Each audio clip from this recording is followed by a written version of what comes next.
মন ও দেহের সীমা অতিক্রম করিবার অর্থ জন্মচক্রের বন্ধন হইতে তথা প্রকৃতি হইতে মুক্ত হইয়া পুরুষে উন্নীত হওয়া।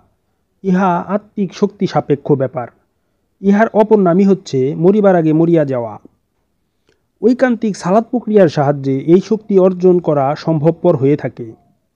মানবের দেহমন সর্বদাই নানা রকম চিন্তা ভাবনার পথে পথিক হইয়া ঘুরিয়া বেড়াইতেছে। জন্ম জন্মান্তরে ইহার কোনো শেষ নাই। মুক্তি না পাওয়া পর্যন্ত মানুষ বারংবার দেহমনে আবদ্ধ হচ্ছে এবং আপন আপন গতিপথে ভ্রমণ করে চলেছে অবিরত।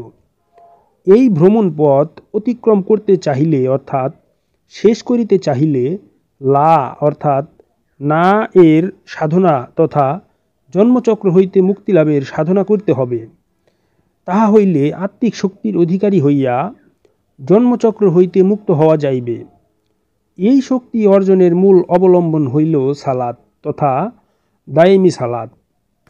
দায়েমি সালাতই একমাত্র হাতিয়ার জন্মচক্রের হতে মুক্তি হওয়ার জন্য।